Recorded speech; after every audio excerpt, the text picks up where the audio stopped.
कहानी शुरू होती है हारुतो से। एक छोटा सा लड़का जिसकी उम्र ज्यादा से ज्यादा 10 साल रही होगी, उसके पापा को शहर छोड़कर कहीं और जाना पड़ा और उसी दिन वो उस लड़की से विदा ले रहा था जिससे वो दिल से प्यार करता था। कम उम्र होने के बावजूद उसने वो कर दिखाया जो बड़े बड़े लोग भी नहीं कर पाते मेरे दोस्त। उसने उसकी आंसुओं से भरी आंखों में सीधा देखते हुए कहा, मुझे अब पापा के साथ जाना होगा, पर मैं वादा करता हूँ मैं जरूर लौट कर आऊंगा और तुमसे शादी करूंगा, चाहे मैं मर जाऊं या मरा दिया जाऊं, फिर भी मैं तुम्हारे पास वापस आऊंगा। लड़की का दिल टूट चुका था। वो उससे अलग नहीं होना चाहती थी, पर जिंदगी हमेशा हमारी इच्छा के हिसाब से थोड़ी चलती है। और इस तरह हारुतो चला गया और साल गुजरते गए। एक दिन हारुतो बस में सफर कर रहा होता है कि उसे एक छोटी सी लड़की उसे घूरते हुए दिखाई देती है। वो समझ पाता उससे पहले ही एक भयानक हादसा हो जाता है। बस में मौजूद हर इंसान मर जाता है, बस हारुतो को छोड़कर। उसकी आंखें खुली, सर फट रहा था, चारों तरफ देखकर उसे समझ नहीं आ रहा था कि हुआ क्या है। उसका शरीर भी बदल चुका था, जगह भी अनजान, और दिमाग में अजीब अजीब यादें तैरने लगती हैं। कुछ देर बाद उसे सच पता चलता है, मरने के बाद वो एक दूसरी दुनिया में आ गया था और अब इस दुनिया में उसका नया नाम था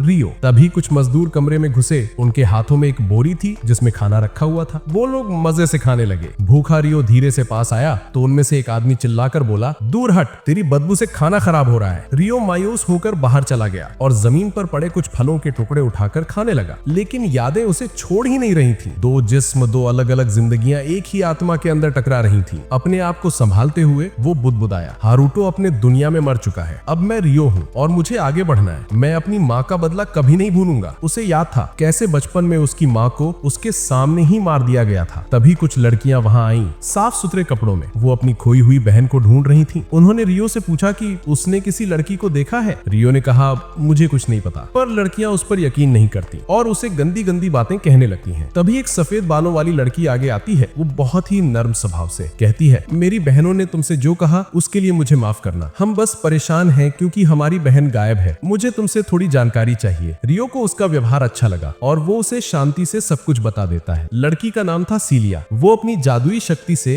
अपनी बहन को ढूंढने की कोशिश करती है पर उसे कुछ नहीं मिलता। लेकिन एक अजीब बात सामने आती है, रियो ही वहाँ एक ऐसा इंसान था जिसकी जादुई ऊर्जा उनकी जैसी थी। वो कैसे था वो नहीं जानती थी, पर उसने ज्यादा सवाल नहीं किए। रियो को जानकारी देने के लिए उसने एक थैली भरकर पैसे दिए और वहाँ से चली गई। रियो ने थैली खोली और पैसे देखकर मुस्कुरा दिया। उसने थैली गले में बांधी और वापस काम पर जाने लगा। लेकिन जैसे ही उसने दरवाजा खोला, एक आदमी उस पर झपटा और जोर से उसके सीने पर वार कर दिया। रियो जमीन पर जा गिरा। खुशकिस्मती से वार उसके सीने पर बंधी पैसों वाली थैली पर पड़ा, जिससे उसकी जान बच गई। आदमी पागल हो उठा। वो रियो को खत्म करने फिर से आगे बढ़ा। रियो डर गया था, उसका शरीर जम गया, दिमाग सुन्न। तभी एक अजीब सी लड़की उसके सामने प्रकट हुई। उसने उसके चेहरे को पकड़कर धीरे से कहा, हमारे पास वक्त नहीं है, तुम्हें अभी अपनी शक्ति जगानी होगी वरना हम दोनों मर जाएंगे। उस पल रियो को सब समझ आ गया और फिर वो दोबारा हारुतो बन गया। पहली जिंदगी की सारी यादें, उसकी लड़ाई वाली काबिलियत, सब एक झटकी में वापस आ गईं। उसने अपराधी को पकड़ा और एक ही वार में उसका सर चकनाचूर कर दिया। सांसें संभालते हुए उसने देखा कि उसके पास पड़ी पैसों वाली थैली हिल रही है। उसने उसे खोला और दंग रह गया। वहीं खोई हुई लड़की अंदर थी। वो कांप रही थी, डरी हुई, नाजुक आवाज में बोली, कृपया मुझे महल ले चलो, पापा तुम्हें इनाम देंगे, बस मुझे वापस पहुंचा दो। रियो कुछ कह पाता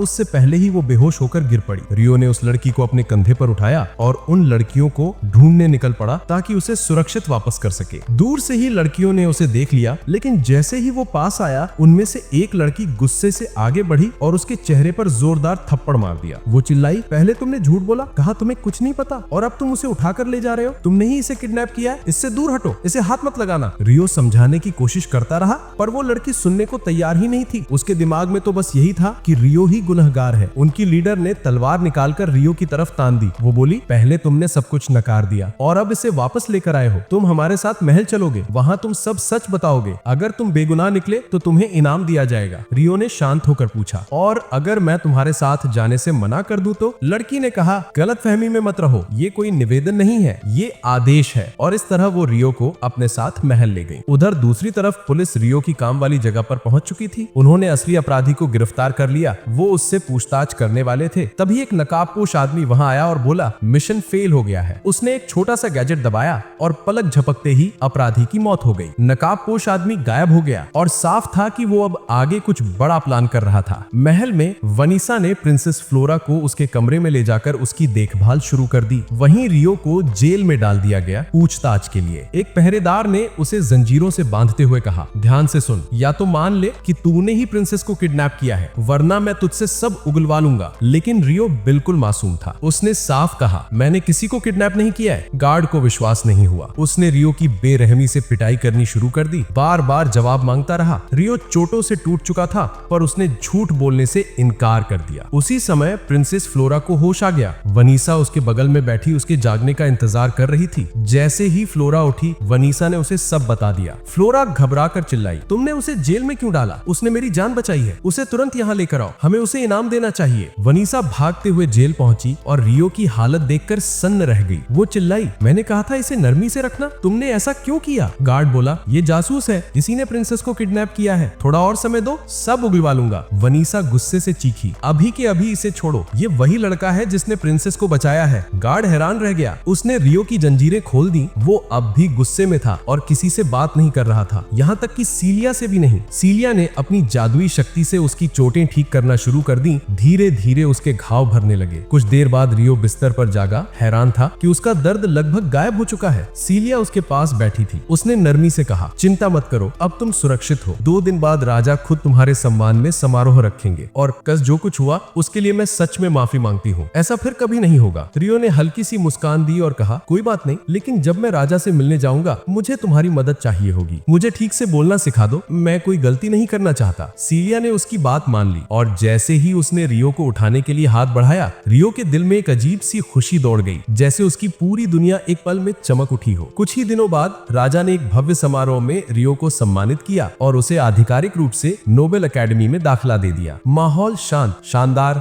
और गरिमा से भरा हुआ था। समारोह के बाद सीढ़ियों पर सीलिया ने रियो से मुलाकात की। उसने उसकी क्लास के बारे में बताया, सारे नियम समझाए और ये भी बताया कि वो खुद उसकी क्लास की शिक्षिका होंगी। क्योंकि रियो देर से जुड़ा था और परीक्षाएं लगभग शुरू होने वाली थीं, इसलिए सीलिया ने कहा, अगर तुम्हें किसी भी चीज में मदद चाहिए तो मेरे पास आ जाना, मैं तुम्हें पर्सनली पढ़ा दूंगी। रियो के चेहरे पर खुशी छलक आई। उसने तुरंत हामी भर दी। लेकिन जैसे ही वो क्लासरूम में दाखिल हुआ, उसे अजीब लगने लगा, क्योंकि वहाँ सभी छात्र बड़े बड़े अमीर और रईस परिवारों से आते थे। उन्हें समझ ही नहीं आ रहा था कि राजा ने एक गरीब लड़के रियो को उनकी एकेडमी में पढ़ने की अनुमति क्यों दी। रियो ने उनकी बातों पर कोई ध्यान नहीं दिया, चुपचाप जाकर अपनी सीट पर बैठ गया। कुछ देर बाद वो सीलिया के पास गया पढ़ाई करने और वहाँ सब कुछ अच्छे से चलता रहा। सीलिया के साथ उसकी पढ़ाई लगातार चलती रही और देखते देखते परीक्षा का समय आ गया। रियो पढ़ाई में इतना डूब गया था कि खुद को हद से ज्यादा थका रहा था। ये देखकर सीलिया परेशान हो गई। वो उसे समझाती रही, थोड़ा आराम कर लो रियो, तुम अभी नए हो यहाँ, ग्रेड्स ही सब कुछ नहीं होते। रियो ने कहा, मैं बस सीखना चाहता हूँ, बस इतना ही। और फिर परीक्षा शुरू हुई। सबने पूरी मेहनत से टेस्ट दिए। करीब 1 महीने बाद रिजल्ट लगा दिए गए। सब जमा हो गए ये देखने कि रियो कैसा कर पाया और सब दंग रह गए। रियो ने पहला स्थान हासिल किया था। एक लड़का गुस्से में फूट पड़ा, ये कैसे हो सकता है, इसने जरूर चीटिंग की है, किसी ने इसकी मदद की होगी। वो बेहुदा आरोपों पर उतर आया था। तभी प्रिंसेस क्रिस्टीना आगे आई और सख्त आवाज में बोली, अगर तुम्हारे पास चीटिंग का कोई सबूत नहीं है तो तुम्हारा ऐसा बर्ताव शर्मनाक है। वो शर्मिंदा होकर चुपचाप पीछे हट गया। अब 5 साल बीत गए। एक दिन तलवारबाजी के टीचर ने रियो की स्किल देखी और उसे 2 और स्टूडेंट्स के साथ आने वाले बड़े टूर्नामेंट के लिए चुन लिया। कई स्टूडेंट्स ने इसका विरोध किया, लेकिन टीचर ने साफ कहा, रियो लड़ेगा और यही अंतिम फैसला है। टूर्नामेंट से पहले रियो जब सीलिया के साथ खड़ा था तो उसने पूछा, ग्रेजुएशन के बाद तुम क्या करोगे? रियो थोड़ी देर चुप रहा, फिर बोला, मैं इस देश से चला जाऊंगा। मैं अपनी माँ की धरती पर जाना चाहता हूँ, जिसके बारे में वो बचपन में मुझे बताती थी। सीलिया का चेहरा उतर गया, उसका दिल टूट गया, पर उसने सामने से कुछ नहीं दिखाया। दिन बीते और टूर्नामेंट शुरू हो गया। 3 स्टूडेंट्स 3 नाइट्स को चुनौती देने वाले थे, ये दिखाने के लिए कि उन्होंने क्या सीखा। पहली बारी रियो की थी। जब रेफरी ने उसका नाम पुकारा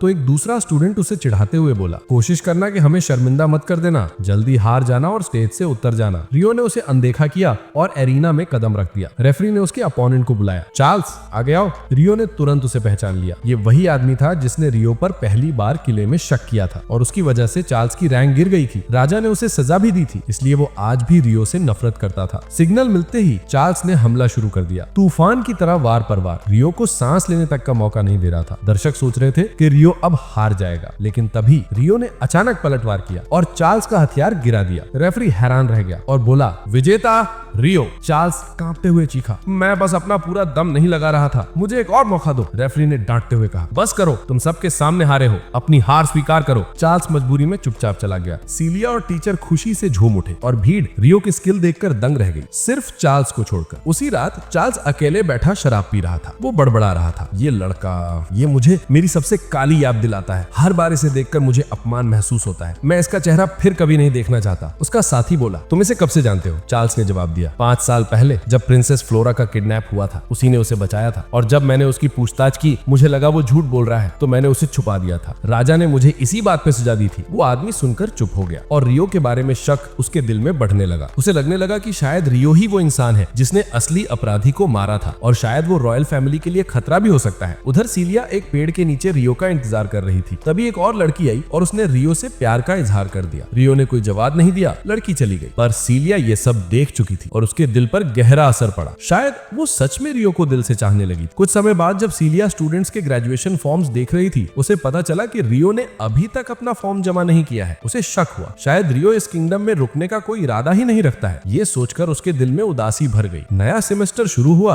और अब सीलिया मैजिक पढ़ा रही थी। बाकी सारे स्टूडेंट्स तो अपना मैजिक इस्तेमाल कर रहे थे, लेकिन रियो दिखावा कर रहा था कि उसे कुछ नहीं आता, जबकि सच में उसकी छुपी हुई मैजिकल एनर्जी बाकी सबसे कई गुना ज्यादा थी। पर किसी को इसका अंदाजा तक नहीं था। क्लास खत्म होने के बाद जब सब चले गए, रियो सीलिया के पास पहुंचा, लेकिन तभी एक स्टूडेंट आगे आया और रियो को उसके सामने चिढ़ाने लगा। वो बोला, ओए निकम्मे गंवार, लड़कियों के पीछे घूमना बंद कर दे, नहीं तो मैं आपा को बैठूंगा। तुझे क्या लगता है मुझे पता नहीं तू रोज कैसे फ्लर्ट करता है? रियो चुप रहा, पर सीलिया भड़क गई और चिल्लाई, बस वो कुछ भी ऐसा नहीं करता जैसा तुम बोल रहे हो। लड़का गुस्से से तड़पड़ा गया पर कुछ नहीं कर पाया और वहां से चला गया। अगले दिन स्टूडेंट्स को एक फील्ड मिशन दिया गया, जंगल की खोज करना और उसके आखिरी छोर तक पहुंचना। एक सीनियर स्टूडेंट स्टील ने सबको इलाके के बारे में बताया, कहां जाना है, क्या करना है, सब कुछ बिल्कुल ठीक लग रहा था। तभी एक नया नक्शा सामने आया। कहा जाता है कि ये स्टुअर्ट परिवार का पुराना नक्शा है, वही परिवार जिससे वो घमंडी लड़का आता था। उसने दावा किया कि इस नक्शे में एक शॉर्टकट है जो उन्हें जंगल के अंत तक बहुत जल्दी पहुंचा देगा। और सबने उसी की बात मानी और स्टील को लीडर मानकर आगे बढ़ते गए। थोड़ी दूर जाने पर उन्हें कुछ कमजोर से मॉन्स्टर्स मिले जिन्हें उन्होंने चुटकियों में खत्म कर दिया। फिर वो आगे बढ़े, लेकिन अचानक वो एक बंद रास्ते पर पहुंच गए। सब हैरान थे। किसी ने पूछा, स्टील रास्ता कहाँ है? वो लड़का सच में हैरान दिख रहा था। उसे समझ ही नहीं आ रहा था कि रास्ता गायब कैसे हो गया। अचानक पीछे से खतरनाक मॉन्स्टर्स का झुंड हमला कर देता है। पूरी टीम फंस जाती है। एक मॉन्स्टर ने भाले से उस घमंडी लड़के की टांग पर वार किया। वो दर्द से चीखते हुए गिर पड़ा और गिरते गिरते प्रिंसेस फ्लोरा से टकरा गया, जिससे फ्लोरा एकदम क्लिफ के किनारे लुढ़कने लगी। उसी पल रियो ने अपने सारे सामान फेंक दिए और अपनी ताकत का इस्तेमाल करके फ्लोरा को ऊपर खींच लिया, लेकिन खुद नीचे गिर गया। गिरने से उसे चोट तो नहीं आई, लेकिन अब उसे समझ नहीं आ रहा था कि वापस जाके सबका कैसे सामना करेगा और वो जो हुआ उसे वो कैसे समझाएगा। उधर ऊपर बाकी स्टूडेंट्स ने मिलकर उस मॉन्स्टर को मार दिया। उस घमंडी लड़के की टांग का इलाज भी कर दिया गया। जब उससे पूछा गया, क्या तुमने फ्लोरा को धक्का दिया था? तुमने उसे लगभग मार ही दिया था। उसने सब कुछ झूठ बोलकर नकार दिया। उसने कहा, रियो वो नौकर, वो तो मॉन्स्टर से डर गया था, उसी ने मुझे धक्का दिया था, जिससे मैं फ्लोरा पर गिर गया और गिल्ट में रियो खुद ही कूद गया सजा झेलने के लिए। कितना घिनौना! झूठ बोलने की हिम्मत भी कर ली उसने। और अफसोस की बात, सबने उसकी बातों पर यकीन कर लिया, सिर्फ फ्लोरा को छोड़कर। वो सच जानती थी और वो किसी भी तरह रियो को ढूंढना चाहती थी। उधर उसी समय कोई आदमी परछाई में छुपकर पूरे घटनाक्रम को देख रहा था। वो रियो पर शक करके उसे जाल में फंसाने का प्लान कर रहा था, ताकि वो उसकी असली ताकत को जांच सके और ये पक्का कर सके कि वो वही इंसान है जिसने कई साल पहले उस अपराधी को मारा था। जंगल में बाकी स्टूडेंट्स आराम से चल रहे थे, लेकिन रियो छुपकर थोड़ी दूरी पर चल रहा था। वो उस घमंडी लड़के की झूठी बातें सुन रहा था और सोच रहा था कि अब वो शहर वापस नहीं जाएगा। उसे डर था कि कहीं उसकी वजह से और मुसीबत न हो जाए। वैसे भी वो उसे वहां कभी अच्छा नहीं लगता था। बहुत पहले से वो ये सोच रहा था कि एक दिन ये जगह छोड़ ही देगा। तभी अचानक एक बहुत बड़ा और अजीब सा मॉन्स्टर स्टूडेंट्स के सामने आ खड़ा हुआ। सबने मिलकर मैजिक से हमला करने की कोशिश की, लेकिन कोई असर नहीं हुआ। वो मॉन्स्टर बहुत ही ताकतवर था। उसने कई स्टूडेंट्स को पटक कर घायल कर दिया और हंसते हुए उनकी तरफ ऐसे बढ़ने लगा जैसे वो उनके लिए सिर्फ शिकार हो। सबको समझ में आ गया कि वो जीत नहीं सकते, इसलिए सब डरकर भाग गए, सिवाय फ्लोरा के। फ्लोरा ने रास्ते में घायल पड़े स्टूडेंट्स को देखा और उन्हें बचाने के लिए वहीं रुक गई। मॉन्स्टर ने उसे देख लिया और धीरे धीरे उसकी तरफ बढ़ने लगा। फ्लोरा डर के मारे कांप रही थी और जान बचाने के लिए चिल्लाई, हेल्प, कोई है, बचाओ। लेकिन रियो जैसा लेजेंड आसपास हो और ऐसी घटना हो जाए, ये कैसे हो सकता है? अगले ही पल रियो अचानक वहां प्रकट हुआ और एक ही वार में मॉन्स्टर का हाथ उड़ा दिया। वो चिल्लाया, फ्लोरा यहाँ से अभी भागो। फिर उसने अपनी स्पिरिचुअल एनर्जी एक्टिवेट कर ली और मॉन्स्टर से भयंकर लड़ाई शुरू कर दी। फ्लोरा स्टन्ड होकर रियो को देख रही थी। उसके अंदर की असली ताकत देखकर वो दंग रह गई थी। रियो ने जबरदस्त स्किल दिखाते हुए मॉन्स्टर को पछाड़ दिया। फिर उसने अपनी एनर्जी तलवार में भरी और एक ही क्लीन स्ट्राइक में मॉन्स्टर का सिर उसके धड़ से अलग कर दिया। रियो ने पूरी तरह अकेले उस दानव को मार गिराया। थोड़ी देर बाद बाकी स्टूडेंट्स वहां पहुंच गए, लेकिन रियो ने तुरंत अपनी ताकत से खुद को गायब कर लिया ताकि कोई उसे पहचान न पाए। बस एक इंसान था जो परछाई में छुपा पूरी लड़ाई देख चुका था। अब उसे रियो की असली पहचान पर पक्का यकीन हो चुका था और उसके मन में कुछ बहुत काले इरादे थे। दिन के आखिर में जब सारे स्टूडेंट्स वापस महल पहुंच चुके थे, सीलिया कुछ सामान लेकर राजा के पास जा रही थी। जैसे ही उसने दरवाजे पर दस्तक देने के लिए हाथ उठाया, अंदर से रियो का नाम सुनाई दिया। वो रुक गई। उसने ध्यान से कान लगाया, फिर धीरे से दरवाजे के पास जाकर सुनने लगी। अंदर वो घमंडी लड़के का बाप राजा से कह रहा था कि आज जो भी हुआ है वो मेरे बेटे की गलती है। मैं इसके लिए माफी मांगता हूँ, लेकिन मैं उसे कोई सजा नहीं दिलवा सकता, इसलिए हमें पूरा दोष रियो पर डालना चाहिए। ये सुनकर राजा कुछ पल तक सोच में पड़ गया। फिर उसने गहरी सांस ली और कहा,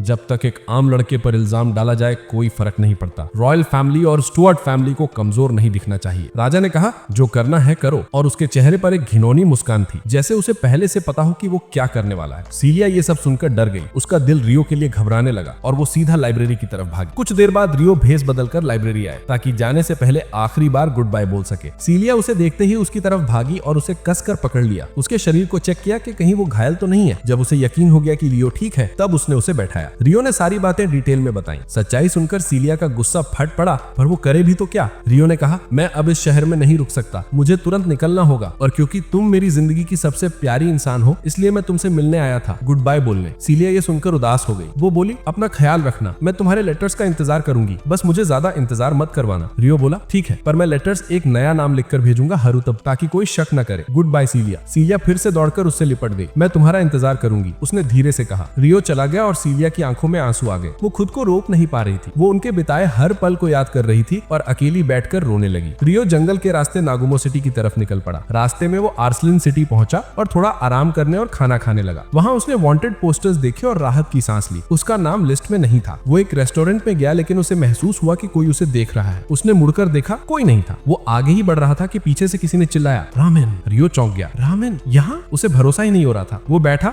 एक कटोरा रामेन खाया और फिर दुकानदार से पूछा, तुम्हें ये मसाले और सामग्री कहाँ से मिलती है? दुकानदार ने सामने वाली दुकान की तरफ इशारा किया। रियो वहां गया और सारी जरूरी चीजें खरीद ली। उसके बाद उसने सीलिया को लेटर भेजा कि वो सुरक्षित है और सब कुछ ठीक चल रहा है। फिर वो शहर छोड़कर अपनी यात्रा पर आगे बढ़ गया। जंगल में चलते हुए सामने उसे एक लड़की जमीन पर पड़ी दिखाई दी। रियो को लगा कि उस लड़की को मदद की जरूरत है, पर जैसे ही वो उस लड़की के पास गया, उस लड़की ने रियो ने हाथ पर एक नुकीले चीज चुभो दी। रियो तुरंत दूर हट गया। उसने अपना सामान नीचे गिरा दिए और अपनी पावर से खुद को हील करने लगा। वो बोला, मैं तुम्हें मुझे मारने नहीं दूंगा। फिर दोनों के बीच जबरदस्त लड़ाई शुरू हो गई। लड़की बेहद ताकतवर थी, डेमी बीस्ट जैसी एनर्जी इस्तेमाल कर रही थी और मैजिक भी बड़ी सफाई से चला रही थी। शुरू में रियो समझ ही नहीं पाया कि उसे कैसे हैंडल करे, इसीलिए वो उसका फाइटिंग स्टाइल ध्यान से पढ़ने लगा। कुछ देर बाद उसे एहसास हुआ कि लड़की का पूरा ध्यान एक खास डैगर पर टिका हुआ है, तो रियो ने जानबूझकर अपनी डिफेंस में एक खाली जगह छोड़ी ताकि वो उस तरफ वार करे। जैसे ही लड़की झपटी, रियो ने पूरी ताकत के साथ पलटवार किया, उसे जमीन पर गिरा दिया और उसका हथियार छीन लिया। रियो शांत आवाज में बोला, तुम हार चुकी हो। लड़की पकड़ी जा चुकी थी, लेकिन अचानक उसकी आंखें बदल गईं। वो जोर जोर से रोने लगी और अपनी माँ को पुकारने लगी। रियो समझ नहीं पाया कि उसके साथ क्या हो रहा है। उसने अपनी शक्ति से उसे शांत करने की कोशिश की और कुछ ही देर में वो बेहोश हो गई। उसके दिमाग में पुराने पल चमकने लगे। वो असल में हरुटो वाले ही दुनिया से आती थी। वो वही लड़की थी जो उसी बस में थी जिसमें हरुटो की मौत हुई थी। उसकी मौत के बाद वो भी इसी दुनिया में जागी, बट एक स्लेव बनकर। स्टुअर्ट के बिगड़ैल बेटे की। वो कमीना हर दिन उसे तंग करता था, उसे मारता था जब तक वो खड़े रहने लायक भी ना रहे। उसकी गर्दन पर एक स्लेव कॉलर था जो उसके थोड़ी सी भी नाफरमानी पर पूरे शरीर में बिजली के झटके भेजता था। रियो ने जब कॉलर देखा, उसे समझ आ गया कि किसी ने उसे मजबूर किया होगा उस पर हमला करने को। रियो ने पूरा ध्यान लगाकर वो स्पेल ढूंढना शुरू किया जिससे कॉलर हटाया जा सके। काफी कोशिशों के बाद आखिरकार रियो कामयाब हुआ। कॉलर टूट गया। कुछ देर बाद लटीना जागी और रियो को अपने सामने खड़ा दिखा। उसका हाथ उसकी तरफ बढ़ा हुआ था। डर के मारे वो पीछे हटने लगी और रियो के पीछे रखे नाइफ्स उठाने की कोशिश करने लगी। रियो ने शांत आवाज में कहा, ट्राई मत करो, इसका कोई फायदा नहीं। मुझे पता है तुमने मजबूरी में हमला किया, पर अब टेंशन मत लो, तुम आजाद हो। रियो ने उसे सब सच बताने को कहा और जब उसे यकीन हो गया कि रियो उसे नुकसान नहीं पहुंचाएगा। उसकी आंखों से आंसू बहने लगे। वो टूट कर रो पड़ी और सारी बातें बता दी। स्टुअर्ट ने उसे हुक्म दिया था कि जैसे ही रियो शहर से बाहर निकले उसे मार दे, सबूत तक न बचे। इसीलिए रियो का नाम वांटेड लिस्ट में नहीं था। रियो को सब समझ आ गया, ये सब उसी घमंडी लड़के की हरकतें थीं। रियो ने कहा, ठीक है, तुम अब आजाद हो, मैंने तुम्हारी जंजीरें तोड़ दी हैं। अगर तुम अपने बीस्ट के लोगों के पास लौटना चाहती हो तो उधर 2 दिन चलो, वो तुम्हें मिल जाएंगे। कभी वापस स्टुअर्ट के पास मत जाना। रियो अपना बैग उठाकर जाने लगा, लेकिन लटीना उसके पीछे पीछे चलने लगी। रियो मुड़ा और बोला, मेरे पीछे क्यों आ रही हो? लटीना बोली, मैं तुम्हारे साथ चलना चाहती हूँ, मुझे अकेला चलना बिल्कुल पसंद नहीं, प्लीज मुझे मत छोड़ो। रियो गुस्से में बोला, तुम एक्सपेक्ट क्या करती हो? तुमने मुझे मारने की कोशिश की थी, क्या तुम्हें लगता है कि मैं इतनी आसानी से माफ कर दूंगा? सपना देख रही हो। लटीना डर के मारे कांपने लगी। फिर धीरे से अपनी जेब से टूटा हुआ स्लेव कॉलर निकाला और रोते हुए बोली, मुझे अपने साथ ले चलो, चाहो तो मुझे अपनी स्लेव बना लो, बस मुझे अकेला मत छोड़ो। रियो उसके शब्दों से पिघल गया। उसने पूछा, तुम्हारा नाम? वो बोली, लटीना। रियो मुस्कुराया, ठीक है लटीना, आज से तुम मेरे साथ यात्रा करोगी, चलो। लटीना इतनी खुश हो गई कि वो रोते रोते मुस्कुरा उठी। रास्ते में दोनों खाना खाने के लिए रुके। ये उसकी जिंदगी में पहली बार था जब उसने अच्छा खाना खाया था। वो खुशी के मारे रोते हुए खा रही थी। रियो हंसकर बोला, आराम से खाओ, कोई तुम्हारा खाना छीनने वाला नहीं है, इतनी जल्दी क्यों खा रही हो? पहले तो उसने सुना ही नहीं, बस खाती ही जा रही थी। फिर उसने रियो की बात समझी और बोली, ये पहली बार है जब किसी ने मेरे साथ अच्छा बर्ताव किया है, मैं बस बहुत खुश हूँ। रियो ने कहा, अब से तुम हर दिन अच्छा खाना खाओगी और कोई तुम्हें हाथ तक नहीं लगाएगा। उधर दूर सीलिया हरूटो का लेटर पढ़ रही थी और उसके चेहरे पर सुकून और खुशी दोनों थी। वो उसे बहुत याद कर रही थी और मन ही मन उसके लिए शुभकामनाएं कर रही थी। उस रात रियो और लटीना ने जंगल में कैंप लगाया। रियो ने एक कटोरा रामेन निकाला और उसे स्पगेटी की तरह तैयार करने लगा। उसकी हैरानी की बात यह थी कि लटीना ने उसे तुरंत पहचान लिया और अपने पुराने दुनिया वाले नाम से पुकारा। रियो चौंक गया, तुम्हें इसका नाम कैसे पता? मैं इसे पहले खाया करती थी। हालांकि उसने ये नहीं बताया कि कहाँ खाया था, लेकिन रियो को शक होने लगा कि शायद लटीना भी उसी दुनिया से आई है, पर वो अभी पक्का नहीं था। उस रात जब वो सोई तो उसे डरावने सपने आए, जापान की झलकियां और वो हादसा जिसने उसकी जान ले ली। तभी रियो को पूरा यकीन हो गया कि वो भी उसी दुनिया से है जहाँ से वो आया है। उसे उसके लिए गहरा दुख महसूस हुआ और उसके दिल में लटीना के लिए लगाव और बढ़ गया। सुबह होते ही वे अपनी यात्रा पर निकल पड़े। दोनों के बीच का बंधन और मजबूत हो गया। लटीना ने रियो को एक बड़े भाई की तरह मानना शुरू कर दिया, एक ऐसा रक्षक जो हर खतरे से उसकी रक्षा करेगा। वो रियो के साथ सच में खुश थी। आखिरकार वो दोनों एक घने जंगल में पहुंच गए। वहीं रियो की नजर एक अजीब से पेड़ पर पड़ी जिसे लटीना देख ही नहीं पाई। उसे कुछ गड़बड़ लगी तो वो पेड़ के पास गया और बोला, चलो आज यहीं रुक जाते हैं, सुबह आगे बढ़ेंगे। लटीना टेंट में जाके सो गई। थोड़ी देर बाद रियो भी अंदर आया, लेकिन तभी उसे बाहर कुछ आवाज सुनाई। वो बाहर निकला और दंग रह गया। सामने एक भेड़िया उसे घूर रहा था। अगले ही पल भेड़िए से तेज रोशनी निकली और 4 बीस्ट किन लड़कियां उसके आसपास आ खड़ी हो। रियो पूरी तरह से घबरा गया। वो समझ ही नहीं पाया कि ये लोग उससे चाहते क्या है। उसने बचाव करने की कोशिश की, बात करने की कोशिश की, लेकिन वो सब उस पर लगातार हमला करती रही। फिर उनमें से एक लड़की उससे पूछताछ करने आगे आई और दूसरी टेंट में चली गई। वहां उसे लटीना मिली। उसे देखते ही उसने मान लिया कि रियो ने उसे किडनैप किया है। गुस्से में उन सब ने रियो की बुरी तरह पिटाई कर, इतना कि वो बेहोश हो गया। अंधेरा छाते ही रियो के सपने में फिर वही रहस्यमयी लड़की दिखाई। वो बोली, कैसे हो हारुतो? काफी समय हो गया, माफ करना मैं अभी तुम्हारी मदद नहीं कर सकती, पर इतना जरूर करूंगी कि तुम्हें एक अच्छा सपना। और वो गायब हो। रियो की आंख खुली तो उसने खुद को बिस्तर पर बंधा हुआ पाया। वही लड़कियां अंदर आईं, उनके साथ गांव की बुजुर्ग प्रीस्टेस भी थी। लेकिन उससे पहले कि वो कुछ कह पाती, लटीना भागती हुई अंदर आई, सीधा रियो से लिपट गई। वो उसे सही सलामत देखकर रो पड़ी। वो काफी ज्यादा डर गई। वो बोली, मुझे माफ करना, मैं तुम्हारी मदद नहीं कर पाई। ये तुम्हारे साथ किसने किया? ये देखते ही उन लड़कियों को अपनी गलती समझ में आ गई। उन्होंने माफी मांगी और रियो को खोल दिया। बुजुर्ग प्रीस्टेस ने कहा, कल हम औपचारिक तौर पर माफी मांगेंगे, अभी तुम आराम करो। रियो ने सिर हिला दिया। अभी भी समझ नहीं पा रहा था कि ये सब क्या था। अगली सुबह रियो ने उससे उस अजीब पेड़ के बारे में पूछा और क्यों सिर्फ वही उसे देख पा रहा था। वो बोली, ये स्पिरिट्स की वजह से होता है। जिनके पास स्पिरिट्स की शक्ति होती है वो उस पेड़ को देख सकते हैं। क्या तुम स्पिरिट्स का इस्तेमाल करते हो रियो? रियो बोला, कुछ ऐसा ही। वो उसे गांव के पवित्र रूम में ले गई जहाँ 2 और बुजुर्ग बैठे थे। उन्होंने बहुत सम्मान से रियो से बात की और सबसे पहले उसकी पिटाई के लिए लिए माफी मांगी। फिर बोले, तुमने हमारी एक संतान की जान बचाई, इसलिए तुम इनाम के हकदार हो। रियो ने कहा, लटीना को अपने पास रख लो, वो मुझसे बहुत जुड़ गई है, मगर मेरा सफर खतरनाक है, मैं शायद उसे हमेशा सुरक्षित ना रख पाऊं। बुजुर्ग प्रीस्टेस मुस्कुराई और बोली, हम तो पहले से ही उसे यहीं रखने वाले थे, कोई दूसरा इनाम चुनो रियो। रियो बोला, अगर यहाँ कोई है जो मुझे स्पिरिट्स की कला सिखा सके तो मेरे लिए वही काफी है। सबने हामी भर दी। तभी एक औरत अंदर आई, उसे देखते ही सब खड़े हो गए। उसका नाम डोरिस था, वही सेक्रेड ट्री की स्पिरिट। गांव वाले उसकी बहुत इज्जत करते थे। डोरिस ने रियो के पास जाकर उसके सिर पर हाथ रखा और बोली, अजीब, तुम्हारे अंदर एक इंसानी रूह सो रही है। रियो हैरान रह गया, क्या मतलब, मेरे अंदर दूसरी सोल है? डोरिस बोली, हाँ, तुम्हारे अंदर एक ऐसी शक्ति है जो किसी और के पास नहीं है। तुम्हारे अंदर एक सोई हुई ह्यूमन सोल मौजूद है, अगर वो जाग गई तो तुम्हें बहुत बड़ा सहारा देगी और तुम्हारी ताकत कई गुना बढ़ जाएगी। रियो को डोरिस की बातों का पूरा मतलब समझ तो नहीं आया, लेकिन उसने हल्का सा सिर हिलाया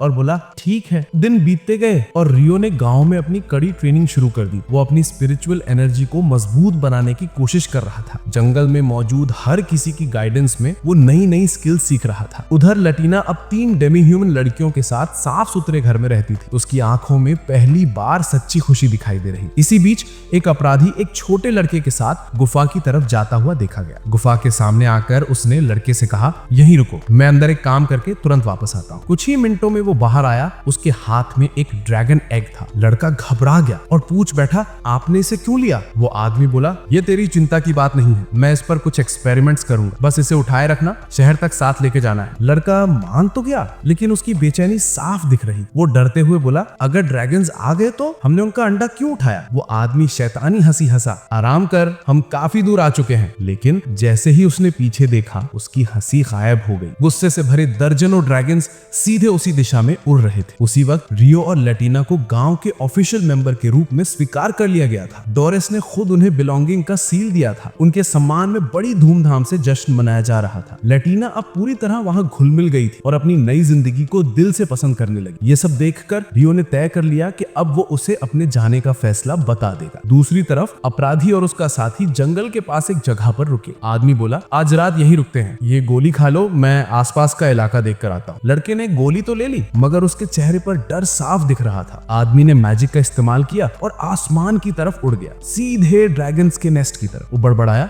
अब असली प्लान शुरू होता है। उधर रियो लटीना को लेकर जंगल के अंदर चला गया। वो उससे अकेले में बात करना चाहता था, अपना फैसला बताना चाहता था। लटीना मुस्कुराती हुई उसके साथ चल रही। वो बोली, चलो वापस चलते हैं, जश्न अभी भी चल रहा होगा, हम यहाँ क्यों आ रहे हैं? रियो ने कहा, मुझे तुमसे एक जरूरी बात करनी है। पहले एक सवाल, क्या तुम्हें गांव की जिंदगी पसंद आई? वो खुशी से बोली, मुझे यहाँ सब कुछ बहुत अच्छा लगता है, सब लोग अच्छे हैं, मेरे दोस्त हैं, यहाँ की जिंदगी शांत और प्यारी है। रियो मुस्कुराया, ये सुनकर अच्छा लगा, लेकिन अब मुझे तुम्हें एक बात बतानी है। मैं गांव से निकलने वाला हूँ अकेले, मेरा सफर खतरनाक है और मैं नहीं चाहता कि तुम्हें कुछ हो। लटीना वहीं रुक गई। उसकी आंखों में उदासी उतर आई। धीरे से बोली, नहीं, मैं तुम्हें जाने नहीं दूंगी, मैं तुम्हारे साथ चलना चाहती हूँ। रियो समझाने की कोशिश कर रहा था कि उसका सफर मुश्किल है, लेकिन लटीना का दिल टूट चुका था। वो बिना कोई जवाब दिए चुपचाप वापस चल दी। इसी बीच शहर में अलार्म बजने लगे। ड्रैगन शहर की तरफ बढ़ रहे थे। गार्ड्स तुरंत अलर्ट कर दिए गए। उधर ड्रैगन्स की गैर मौजूदगी का फायदा उठाकर वो अपराधी उनके नेस्ट में घुस गया और एक एक करके उसने सारे एग्स चुरा लिए। जाहिर सी बात थी कि उसके इरादे बेहद खतरनाक। कुछ गेमी ह्यूमंस ने उस छोटे लड़के को देखा और पूछताछ करने आगे बढ़े तो लड़का घबरा गया। उसने अपने साथ आए हॉक को छोड़ा और मौके का फायदा उठाकर भाग निकला। वो खुशी हो रहा था कि बच गया। तभी आसमान से एक विशाल ड्रैगन उसके सामने उतरा। उसकी किस्मत वहीं खत्म हो। उधर अपराधी सारे ड्रैगन एग्स इकट्ठे कर चुका था। उसने लड़के को दी हुई गोली को हाथ से रगड़ कर तोड़ा और लड़का वहीं गिर पड़ा। उसकी मौत तुरंत हो गई। जो एग वो उठाए हुए था वो लुढ़कता हुआ जाकर लटीना के सामने आकर रुका। ड्रैगन ने टूटा हुआ अंडा देखा और गुस्से में आग बबूला हो गया। उसे लगा कि लटीना ने ही उसका एग तोड़ा है। ड्रैगन पूरी ताकत से लटीना पर झपटा। एक डेमी ह्यूमन लड़की उसे बचाने के लिए आगे दौड़ी, लेकिन एक ड्रैगन के सामने भला कौन टिक सकता है। ड्रैगन ने एक ही बार में दोनों को उड़ा दिया। वो जमीन पर गिरकर बेबस पड़ी थी। उसी वक्त गांव तक ड्रैगन के हमले की गूंज पहुंच गई। जश्न तुरंत रुक गया। सब लोग अपने अपने घरों में भागने लगे। रास्ते में रियो की मुलाकात एक बुजुर्ग से हुई। रियो ने पूछा, क्या हो रहा है? बुजुर्ग घबराए हुए बोले, राक्षसों ने हमला कर दिया है, पूरा जंगल घिर चुका है, हमें अभी भागना होगा। रियो के दिमाग में सबसे पहले लटीना का ख्याल आया। वो अभी भी बाहर थी। उसने बिना एक पल गंवाए उसकी तरफ दौड़ लगा दी। उधर डेमी ह्यूमन लड़की एक पेड़ के पीछे छुपी हुई थी, खुद से फुसफुसाती हुई, हमें ड्रैगन को शहर से दूर ले जाना होगा ताकि लोगों को बचाया जा सके। पर कैसे? ये तो सीधी मौत है। लेकिन लटीना एकदम अलग सोच में थी। उसे डर की परवाह ही नहीं थी। उसने खुद ही ड्रैगन का ध्यान अपनी तरफ खींचने का फैसला कर लिया और हुआ भी वही। ड्रैगन पागलपन में पेड़ तोड़ता हुआ उसके पीछे भागा। उसकी नफरत, उसका गुस्सा सब लटीना पर टूट पड़ने को बेताब था। और जब ऐसा लगा कि वो लटीना को मार ही देगा, रियो पहुंच गया। उसने ड्रैगन को एक जोरदार वार मारा और लटीना को उसके सामने से खींच लिया। धीरे से बोला, यही रुको। फिर वो मुड़ा और खड़े खड़े ड्रैगन का सामना करने लगा अपने नंगे हाथों से। अगले ही पल धूल का विशाल गुबार उठा। चारों तरफ से वारों की आवाजें आने लगी। दूर खड़ी लड़की रियो की ताकत देखकर दंग रह गई। उसे अपनी आंखों पर यकीन नहीं हो रहा था। ड्रैगन भी हैरान था। उसने अपना मुंह खोला ताकि एक भयानक आग का हमला कर सके, लेकिन रियो उससे भी तेज था। उसने ड्रैगन का मुंह बंद कर दिया और उसके बाद जो वार किया वो इतना जबरदस्त था कि ड्रैगन जमीन पर गिर पड़ा, बिल्कुल बेजान। बाकी ड्रैगन ने अपने नेता को गिरते देखा और डरकर तुरंत भाग निकले। लटीना रोते हुए रियो की तरफ दौड़ी और उसे कसकर गले लगा लिया। उसकी आंखों में खुशी के आंसू थे। थोड़ी देर में बाकी लड़कियां भी पहुंच गई। रियो की ताकत देखकर सब दंग रह गई और इस तरह वो लंबा डरावना दिन आखिरकार खत्म हुआ। अगली सुबह लटीना ने खुद को संभाल लिया था। उसने रियो से कहा कि वो गांव में ही रहे पर उसका इंतजार जरूर करे। फिर उसने वो बात बताई जिसे वो अब तक छुपाए हुई। वो बोली, शायद ये पागलपन लगे लेकिन प्लीज यकीन कर, ये सच है। मैं इस दुनिया में पैदा नहीं हुई थी। मैं एक दूसरी दुनिया में रहती थी, अर्थ पर, जापान नाम की जगह पर। एक भयानक हादसे के बाद मैं यहाँ पहुंच गई। वो आगे बोली, और तुम सोच रहे होगे कि मैं तुम्हारे इतने करीब क्यों महसूस करती हूँ, क्योंकि तुम बिल्कुल वैसे ही हो जैसे कोई था मेरी पिछली दुनिया में। बहुत प्यारा, बहुत अपनों जैसा। और हाँ प्यारे दर्शक, वो जिस इंसान की बात कर रही थी वो रियो ही था। रियो ने धीरे से कहा, मैं तुम पर यकीन करता हूँ। तुमने एक एक शब्द सच कहा है, मुझे पता है। फिर वो मुस्कुराया, वैसे मैं भी जापान से हूँ। मैंने तुम्हारे बारे में सब समझ लिया था जब तुम सो रही थी, लेकिन तुम खुद नहीं जानती थी, इसलिए मैंने कुछ नहीं कहा। हम दोनों ही अर्थ से हैं और याद रखना, मैं तुम्हें कभी अकेला नहीं छोड़ूंगा। अब से तुम मेरी छोटी बहन हो लटीना। रियो की या कहो हरुटो की ये बात सुनकर लटीना की खुशी की सीमा नहीं रही। कुछ दिन बाद हरुटो अपने सफर की तैयारी करने लगा। जब वो सबसे विदा ले रहा था, हर तरफ से तोहफे आते जा रहे थे, इतने कि उसे समझ नहीं आ रहा था कि कहाँ रखे। तभी एक बुजुर्ग ने उसे खास ब्रेसलेट दिया और बोला, ये तुम्हारी सारी मुश्किलें आसान कर देगा। सच में उस ब्रेसलेट में उसकी हर चीज स्टोर करने की शक्ति थी। हरुटो ये देखकर बहुत खुश हुआ। सब कुछ तैयार होने के बाद वो अपने माँ बाप की धरती की तरफ रवाना हो और यहीं से मेरे दोस्त इस कहानी की नई शुरुआत हो। हरुटो आखिरकार अपने मंजिल पर पहुंचा। वहां उसने देखा कि उस गांव के सभी लोगों के बाल उसकी तरह काले थे, लेकिन उसे समझ नहीं आ रहा था कि किससे बात करे, कहां से शुरू करे। तो उसने वहां की एक लड़की से कहा, कृपया मुझे गांव के चीफ के पास ले चलो। उस लड़की का नाम रूरी था और वही उसे एक बुजुर्ग औरत साई के घर ले गई। जैसे ही हरुटो अंदर गया, साई ने पूछा, क्या चाहिए बच्चे, तुम यहाँ के लगते नहीं हो। हरुटो ने अपनी कहानी सुनाई और कहा कि वो अपने परिवार की सच्चाई जानने आया है। वो बोला, मेरी मदर और फादर की मौत तब हो गई थी जब मैं बहुत छोटा था। मैं यहाँ उनके पास्ट के बारे में जानने आया हूँ। साई ने उनके नाम पूछे। जैसे ही हरुटो ने नाम बताए, साई का चेहरा अचानक बदल गया। उसने तुरंत रूरी और उसके साथ आई लड़की अल्मा को कमरे से बाहर भेज दिया। जब दोनों बाहर चली गई, साई ने गंभीर आवाज में कहा, मुझे सब शुरुआत से बताओ ताकि मैं तुम्हें सब कुछ बता सकूं। हरुटो बोला, मैं अपनी मदर के साथ जंगल के अंदर बहुत दूर रहता था। मैं अपने फादर को कभी नहीं मिला। मेरी पैदाइश से पहले ही उनकी मौत हो गई थी। बाद में मेरी मदर भी मारी गई। उन्होंने कहा था कि वो मुझे एक जगह नागुमो ले जाएंगी ताकि मैं अपने परिवार की जड़ें जान सकूं और उनके नाम पर एक सही कब्र बना सकूं। हरुटो की बात सुनकर साई की आंखें नम हो गई। वो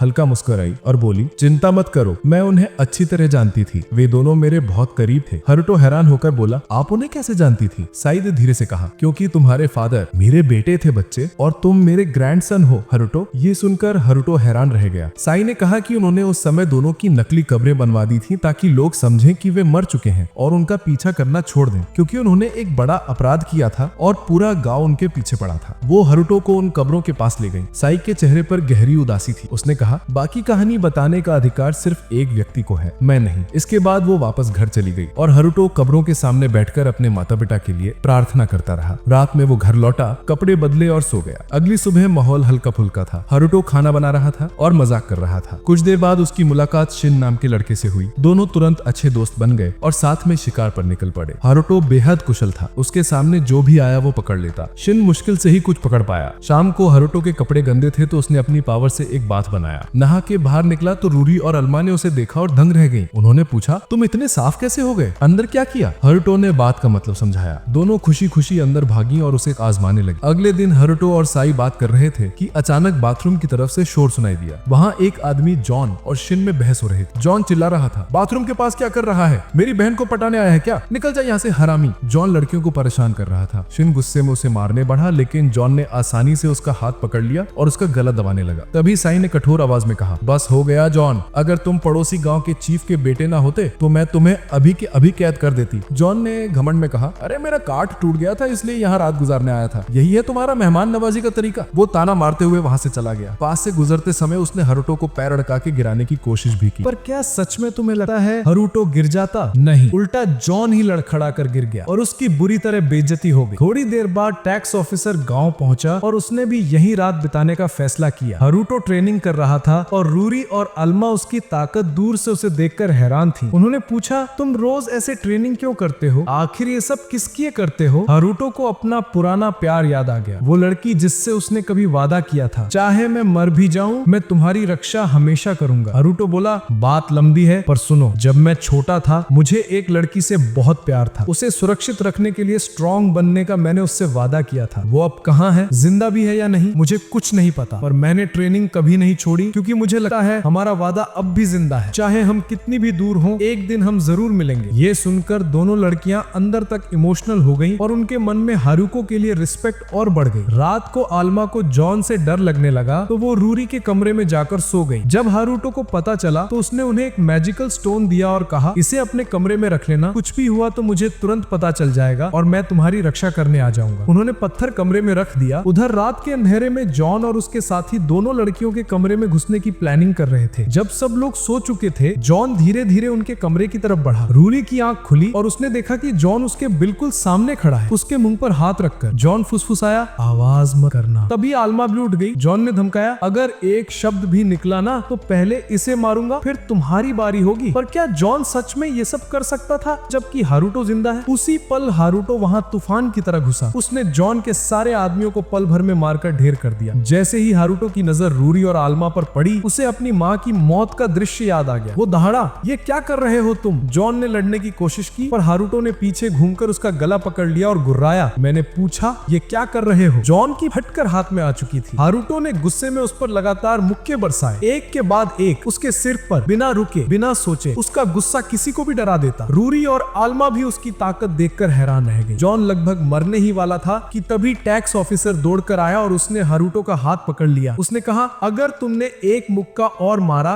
तो ये यही मर जाएगा। मैंने सब देखा है, इसको सजा मिलेगी, पर तुम हारुतो अब आराम करो। हारुतो ने कुछ नहीं कहा और वहां से निकल गया। वो एक पेड़ के पास खड़ा हुआ, गुस्से से कांपता हुआ। उसने खुद से फुसफुसा कर कहा, मैं फिर अपने मकसद से भटक गया। मैं उस हरामजादे को कैसे जीने दे रहा हूँ जिसने मेरी माँ को मारा। मुझे बदला लेना ही होगा, चाहे जो हो। अगली सुबह रियो घर वापस आया। सब लोग दो लड़कियों को बचाने के लिए उसका शुक्रिया अदा कर रहे थे। टैक्स ऑफिसर भी उसकी तारीफ करते नहीं थक रहा था। सुबह होते ही टैक्स ऑफिसर निकलने को तैयार था। उसने जॉन और उसके आदमियों को अपने पिता के पास सजा के लिए भेज दिया। एक बूढ़ी औरत ने उसे एक चिट्ठी दी और कहा, इसे अपने पिता को दे देना। उसने कहा, ठीक है, और निकलने की तैयारी करने लगे। सब लोग मार्केट की तरफ सामान बेचने के लिए साथ चल पड़े। शहर पहुंचकर जॉन और उसके लोग सजा के लिए अंदर ले जाए गए। टैक्स ऑफिसर ने चिट्ठी अपने पिता को दी। उसके पिता का नाम था हयाते। हयाते ने चिट्ठी पढ़ी और उसके चेहरे पर गहरी हैरानी फैल गई। हयाते ने चिट्ठी पढ़ते ही तुरंत अपने बेटे को आदेश दिया, रियो को अभी के अभी लेकर आओ। थोड़ी देर बाद रियो मिल गया और उसे महल में लाया गया। जैसे ही रियो अंदर आया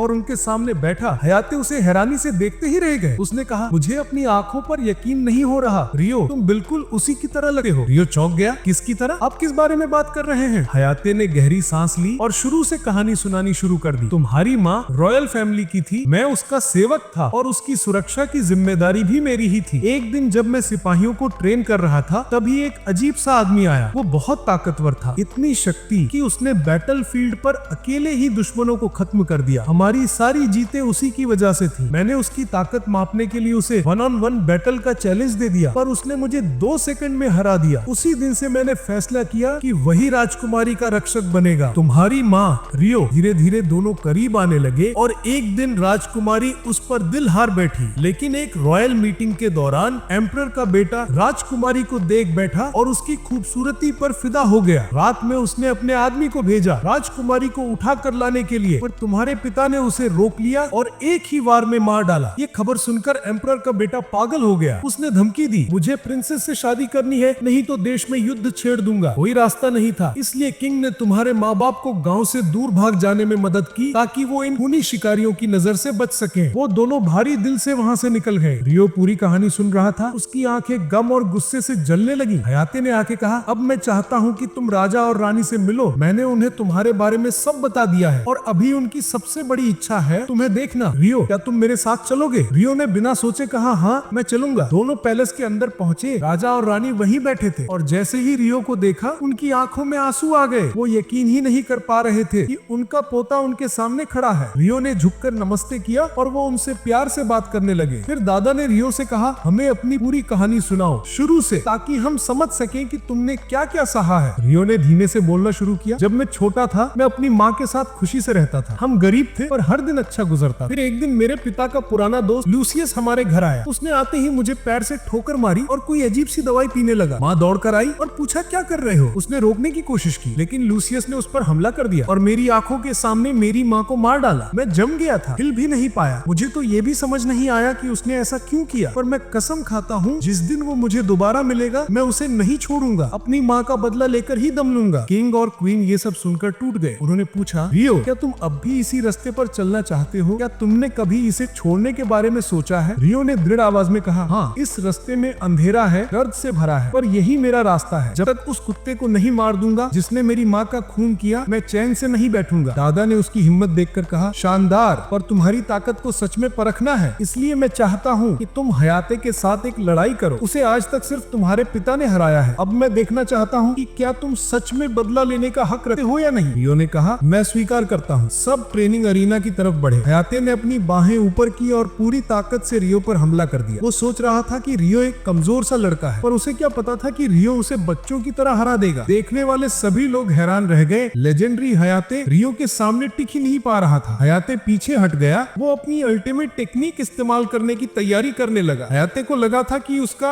अल्टीमेट मूव काफी होगा रियो को ढेर करने के लिए, लेकिन रियो ने अपनी सबसे शक्तिशाली चाल वाटर स्पिरिट टेक्निक छोड़ दी और इतनी जबरदस्त शक्ति से वार किया कि हयाते जमीन पर गिर पड़ा। किंग और क्वीन दंग रह गए। उन्होंने कहा, बहुत बढ़िया रियो, अब हमें कोई चिंता नहीं है। जब तुम्हारी यात्रा पूरी हो जाए हमारे पास लौट आना, हम तुम्हारा हर बार खुले दिल से स्वागत करेंगे। रियो ने सिर हिलाते हुए कहा, ठीक है, मैं वापस आऊंगा। इसके बाद रियो गांव वापस लौट आया। सब लोग पहले ही अंदर जा चुके थे, पर रूरी ने उसे माँ बाप के कब्र के पास खड़ा देखा। रियो धीरे से फुसफुसा रहा था, अब मुझे पूरी सच्चाई पता है, मैं तुम्हारा बदला जरूर लूंगा, फिक्र मत करो, अलविदा। फिर वो घर आया और रूरी को सारी बात बता दी। ये सुनकर रूरी की खुशी का ठिकाना नहीं रहा। उसे पता चला कि रियो उसका कजन है और वो खुशी से खिल उठी। बाद में रियो ने अपनी दादी से कहा कि वो हमेशा के लिए यहाँ नहीं रुकेगा, वो अगली हार्वेस्ट तक रुकेगा, फिर अपनी दुनिया घूमने की यात्रा जारी रखेगा। बूढ़ी औरत ने उसे रोका नहीं। वो बोली, ठीक है बेटा, जैसा तुम्हें सही लगे। दिन बीतते गए। रियो धीरे धीरे गांव की जान बन गया। हर किसी की मदद करता, हर कोई उससे लगाव रखने लगा। गांव की जिंदगी गर्मजोशी और सुकून से भरी थी। एक दिन रियो आल्मा को कुछ सिखा रहा था। तभी आल्मा को एहसास हुआ कि वो सिर्फ 2 महीने और रुकेगा। उसके चेहरे का रंग उड़ गया, आंसू रुक ही नहीं रहे थे। उसने धीरे से कहा, ठीक है, समझ गई, और रोती हुई घर चली गई। उसका भाई शिन उसे रोते देख तुरंत समझ गया। आल्मा ने कहा, रियो ने कुछ गलत नहीं किया, गलती मेरी है। वो 2 महीने बाद गाँव छोड़ देगा, बस इसी बात से मैं टूट गई। शिन सब समझ गया। उसकी बहन को रियो से गहरा प्यार हो चुका था। वो रियो की दादी के घर गया और दरवाजा खटखटाया। रियो बाहर आया और पूछा, शिन, इस वक्त कैसे आना हुआ? अचानक शिन घुटनों पर बैठ गया, सर झुकाकर बोला, कृपया हमारे गांव में रुक जाओ। मुझे पता है मैं स्वार्थी लग रहा हूँ, पर मैं हाथ जोड़कर विनती करता हूँ, मत जाओ। आल्मा ने अपने भाई को अपने लिए घुटनों पर बैठे देखा। उसका दिल और टूट गया। वो दौड़कर आई और माफी मांगने लगी। शिन आंसू भरी आंखों से बहन को देख रहा था, समझ नहीं पा रहा था क्या करे। धीरे धीरे रियो को भी सब समझ आने लगा कि आल्मा क्यों इतनी टूट रही थी। दिन बीतते गए, महीने निकल गए। फिर वो दिन आया जिसका सबको इंतजार था, हार्वेस्ट डे। रियो अपनी यात्रा की तैयारी कर रहा था और पूरा गांव उसकी बनाई हुई खाने की चीजें खाते हुए खुशी से जश्न मना रहे थे। तभी आल्मा उसके पास आई और बोली, रियो मेरे साथ चलो। रियो उसके पीछे पीछे गया। आल्मा सामने खड़ी थी, चेहरा शर्म से लाल, आवाज कांप रही थी। उसने धीरे धीरे अपने दिल की बात कह दी, रियो मुझे अपने साथ ले चलो, मैं तुमसे प्यार करती हूँ और तुम्हारे बिना नहीं रह सकती। रियो ने उसकी बात सुनी, फिर नरमी से बोला, मुझे माफ करना आल्मा, मैं तुम्हारे एहसास का जवाब नहीं दे सकता। आल्मा ने लाख कोशिश की उसे मनाने की, पर रियो का दिल पहले ही उस दूसरी लड़की पर आ चुका था, जिसे उसने गांव में आते ही अपना दिल दे दिया था। दूर खड़े शिन ने ये सब देखा, अपनी बहन का दिल टूटते देखा, पर वो कुछ भी नहीं कर सका। अगली सुबह रियो ने अपना सारा सामान बांध लिया और गांव छोड़ने की तैयारी कर ली। सब लोग उसे विदा करने आए, हर कोई उदास था, पर आल्मा नहीं आई। ये देखकर रियो और भारी हो गया। उसे महसूस हुआ कि उसने सच में उसका दिल तोड़ दिया है। गांव से निकलते समय उसने आल्मा को रास्ते में खड़ा पाया। वो उसका इंतजार कर रही थी। उसने हल्की सी मुस्कान के साथ कहा, मुझे पता पता है तुम मुझे अभी प्यार नहीं करते, पर मैं हार नहीं मानूंगी, मैं आखिरी सांस तक कोशिश करूंगी, मैं हमेशा तुमसे प्यार करूंगी रियो। इसके बाद रियो अपनी जर्नी पर निकल जाता है और धीरे धीरे वो डेमी ह्यूमंस के शहर पहुंच गया। वहां उसकी मुलाकात लटीना से हुई। लटीना तो उसे देखकर खुशी से पागल हो गई, जैसे उसे दुनिया की सारी खुशियां मिल गई हो। रियो ने सबसे हाथ जोड़कर कहा कि वो बस यहाँ से गुजर रहा था, तो उसने सोचा कि वो सबसे मिलता चले। उसने ये भी बताया कि वो यहाँ एक छोटा सा घर बनाना चाहता है ताकि जब भी वो यहाँ आए तो रुक सके। ये सुनकर सबने उसकी मदद करने का फैसला किया। थोड़ी देर बाद रियो घर के अंदर गया और सो गया, लेकिन अचानक उसकी आंख खुली और उसने देखा कि एक लड़की उसके पास सोई हुई है। रियो डर के मारे चीख पड़ा। चीख सुनते ही घर की सारी लड़कियां भागते हुए कमरे में आ गई और सबने वो सीन अपनी आंखों से देख लिया। घबराकर रियो के मुंह से बस यही निकला,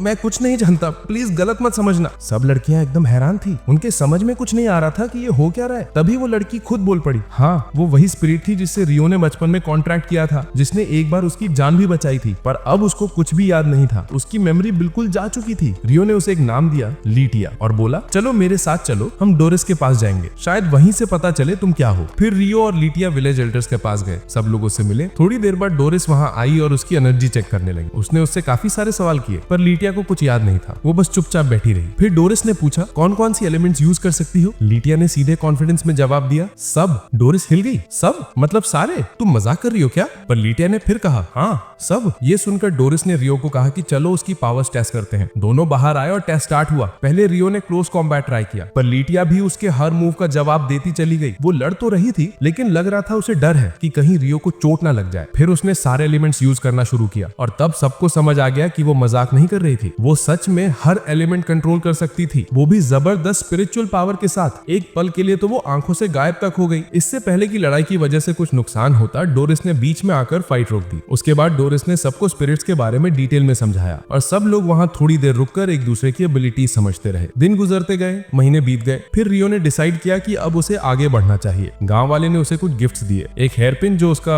हेयर कलर कभी भी चेंज कर सकती थी और एक मैजिकल कंपास जो उसे तुरंत वापस जंगल ले आता। रियो ने लटीना और सबको अलविदा कहा और अपनी जर्नी शुरू कर दी। इस बार उसका प्लान था अपने पुराने किंगडम में जाना, जहां वो बचपन में पढ़ाई करता था, और सीलिया से भी मिलना था क्योंकि उसने 2 साल से उसे एक लेटर तक नहीं भेजा था। उधर सीलिया गार्डन में खड़ी थी रियो का लास्ट लेटर हाथ में लेकर। उसकी आंखों में उदासी और दिल में दर्द भरा था। तभी चार्ल्स, वो चिड़चिड़ा सा लड़का वहां आया और उसे परेशान करने लगा। हाँ, उसकी सगाई उससे हो चुकी थी, पर सीलिया को उसका बिहेव बिल्कुल पसंद नहीं आता था। इसी बीच रियो और लीटिया दोनों डिस्गाइज में शहर में आ चुके थे। चुपचाप पैलेस के अंदर घुसते हुए वो सीधे सीलिया के रूम तक पहुंच गए, बिना किसी को पता चले। रियो और लीटिया ने सीलिया का कमरा खंगाला, पर मेज खोलते ही दोनों सुन पड़ गए। अंदर एक भी चीज नहीं थी, सब बिल्कुल खाली। रियो हैरान रह गया। उसने पास खड़े नौकर पर नजर डाली और लीटिया से कहा कि थोड़ा मैजिक इस्तेमाल करो। फिर उसने नौकर से सख्त लहजे में पूछा, सीलिया कहाँ है? वो यहाँ क्यों नहीं है? नौकर ने घबरा कर जवाब दिया, सीलिया तो अब ड्यूक के मैंशन में है। एक पल के लिए रियो जमसा गया। उसने तुरंत पूछा, वहाँ क्यों, किस लिए? नौकर ने सीधा जवाब दिया, जाहिर सी बात है, उनकी शादी होने वाली है, वो चार्ल्स आर्बर से शादी करने वाली है। ये सुनते ही रियो की सांसें तक रुक गईं। उसने शौक में पूछा, क्या ये शादी सीलिया की मर्जी से हो रही है? और नौकर ने वो सब बताया जो रियो सुनना नहीं चाहता था। नहीं, ये पूरी तरह से पॉलिटिकल मैरिज है। 3 साल पहले राज्य में जंग छिड़ गई थी। राजा और उसकी बेटी फ्लोरा भाग गए। आर्बर फैमिली ने पावर ले ली और पॉलिटिकल टाइज मजबूत करने के लिए सीलिया को चार्ल्स की दुल्हन चुना गया। रियो का दिमाग खराब हो चुका था, वो और बर्दाश्त नहीं कर सका। उसने डिसाइड किया कि वो खुद सीलिया से मिलकर सब सच पता करेगा। लीटिया ने अपनी मैजिक से सीलिया की लोकेशन ढूंढी। ड्यूक का मैंशन, हर तरफ सख्त सिक्योरिटी थी, लेकिन रियो पे क्या असर होता? वो कब पीछे हटाए? वो रात के अंधेरे में चुपके से मैंशन में घुस गया बिना किसी को पता चले और आखिर में सीलिया तक पहुंच गया। सीलिया अपने रूम में अकेली बैठी थी। वो रियो के पुराने लेटर्स जला देने के बारे में सोच रही थी। तभी हमारा हीरो सामने आ गया। दरवाजा खुला। रियो का असली हेयर कलर वापस आ चुका था। सीलिया ने उसे देखा और उसकी आंखों से आंसू निकलना शुरू हो गए। वो यकीन ही नहीं कर पा रही थी। एक पल में वो रियो की बाहों में गिर गई। थोड़ी देर दोनों चुपचाप रहे। फिर सीलिया ने चाय बनाने के बहाने खुद को संभाला। वापस आकर रियो ने सीधे उससे पूछा, मैंने सुना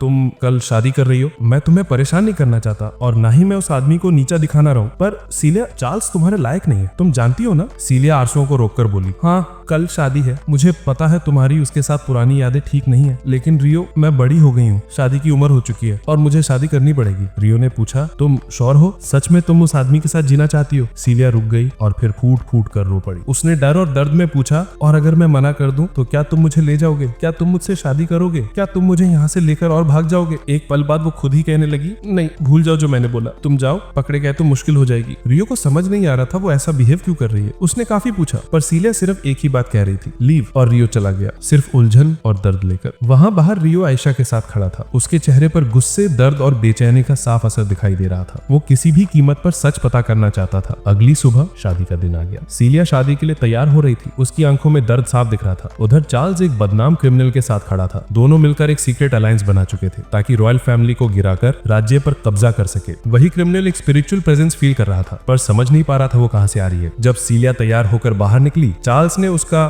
स्वागत अपनी 6 वाइव्स से कराया। हाँ, सही सुना तुमने। वो घटिया आदमी पहले से 6 वाइव्स रखा था और सीलिया को 7वीं बनाना चाहता था। चार्ल्स उन सबको छोड़कर खुद बारी अकड़ में वहां से निकल गया। तभी उन वाइव्स ने सीलिया की तरफ गंदा सा तेवर लेकर कहा, तुम राजा की बेटी हो इसलिए थोड़ा इज्जत मिल रही है, पर चार्ल्स से शादी के बाद तुम हम सब से नीचे होगी। अपनी औकात समझ लो, वरना अगला सबक ज्यादा दर्दनाक देंगे। सीलिया कुछ नहीं बोल पाई। उसका दिल दर्द में डूब रहा था। आयशा सब कुछ दूर से देख रही थी और जब उसने पूरा मामला समझा तो वो भागते भागते रियो के पास पहुंची और उसे सब बता दी। थोड़ी देर बाद सीलिया को शादी की कैरेज में बिठाया गया। वो चार्ल्स के साइड में बैठी थी और शादी का पूरा जुलूस आगे बढ़ने लगा। दूर खड़ा रियो सब कुछ देख रहा था। उसने सीलिया की आंखों में वो गहरा दर्द देखा और उसके अंदर का गुस्सा, उसका दर्द एक साथ फूट पड़ा। सोचो मेरे दोस्त, सीलिया इतनी अच्छी लड़की जिंदगी भर इस नरक में फंसी रहे? कभी नहीं। जैसे ही सीलिया कैरेज से उतरी और चार्ल्स का हाथ पकड़ने को आगे बढ़ी, बीस्ट जाग गया। रियो आ चुका था। वो फौजियों के बीच से तूफान की तरह निकला। घोड़े, तलवार, ढाल, किसी का कोई असर नहीं हुआ। एक एक कर सबको पीछे उठा फेंका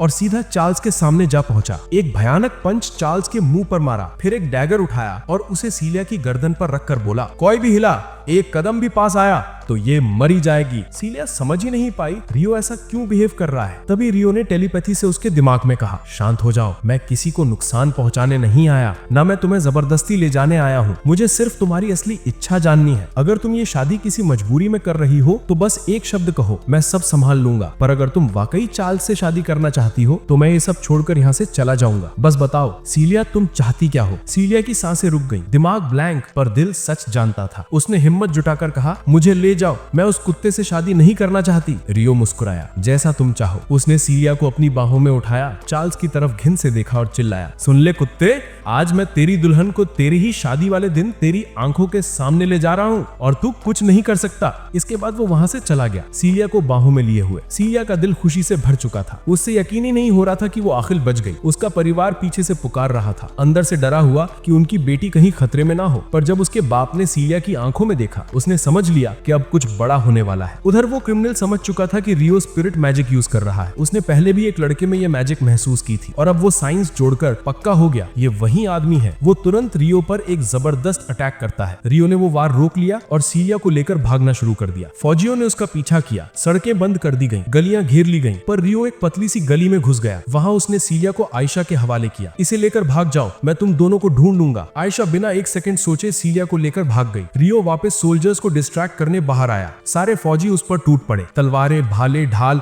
सब कुछ बेकार। रियो ने एक के बाद एक सबको उड़ा दिया। उन्हें हवा में उड़ाकर वो निकलने ही वाला था कि एल्फ्रेडो आ गया। हाँ, वही एल्फ्रेडो, पूरे राज्य का सबसे ताकतवर सैनिक। उसने रियो पर पूरी शक्ति से हमला किया। रियो मुश्किल से संभल पाया। एक अटैक के बाद एक अटैक। रियो ने उससे पीछे धक्का दिया और सारे सोल्जर्स हैरानी से देखते रह गए। कैसे? ये आदमी इतना ताकतवर कैसे है? एल्फ्रेडो ने नोटिस किया कि रियो अपनी फुल पावर यूज ही नहीं कर रहा। गुस्से में उसने अपनी पूरी शक्ति ब्लेड में जमा की और गर्जा, ये तेरा आखिरी पल है। एक विनाशकारी वार, जमीन जल उठी, हर तरफ तबाही। धूल छटने पर सोल्जर्स ने देखा रियो गायब। उन्हें लगा वो मर गया। पर तुम्हें क्या लगता है मेरे दोस्त, रियो मर सकता है? बिल्कुल नहीं। वो आखिरी पल में बचकर निकल गया और आयशा और सीलिया के पास पहुंच गया। सीलिया उसे देखते ही दौड़ पड़ी, ऐसे जैसे सपना सच हो गया हो। तभी सीलिया अचानक फिसल गई और सीधा रियो की बाहों में जा गिरी। फिर वो झट से संभली और शर्माते हुए बोली, सॉरी और थैंक यू, तुमने मेरी जान बचाने के लिए अपनी जान रिस्क में डाल दी थी। रियो हल्का सा मुस्कुराया और बोला, कोई बात नहीं, तुम्हारे लिए इतना तो मैं कर ही सकता हूँ। माहौल शांत और खूबसूरत था, जैसे सब कुछ ठीक हो। लेकिन अचानक आसमान में एक अजीब सी रोशनी चमकी। आयशा तुरंत सीरियस हो गई और तेज आवाज में बोली, रियो खतरा है, दूसरी तरफ लड़ाई हो रही है, उन्हें मदद चाहिए, तुम्हें जाना होगा। दूसरी तरफ आसमान से 3 लड़कियां नीचे गिर रही थी। उनमें से एक हरुटो की पहली लवर थी। उन्हें कुछ बैंडिट्स ने पकड़ लिया था जो उनका एग्जीक्यूशन करने वाले थे। सोचो, अगर उनमें से एक भी आज मर जाती। बिल्कुल नहीं दोस्त, रियो बिल्कुल सही वक्त पर वहां पहुंच गया। उसने लड़कियों को जापानीज में बात करते सुना और तुरंत समझ गया कि वो उसके ही वर्ल्ड की हैं। उसने पल भर में सब बैंडिट्स का काम तमाम कर दिया और दौड़ते हुए उस कमरे का ताला तोड़ा जहां लड़कियां बंद थीं। उसने पूछा, कोई और भी अंदर है? उन्होंने एक और कैरेज की तरफ इशारा किया। रियो तुरंत उधर दौड़ा, ताला तोड़ा और फिर वो वहीं जम गया। हाँ, रियो ने उसे पहचान लिया। वो उसकी प्यारी, उसकी बिलवेड। वो यकीन ही नहीं कर पा रहा था कि ये सब सच है। ये यहाँ कैसे, ये हो क्या रहा है? सबको बचाकर रियो चुपचाप आगे चलने लगा।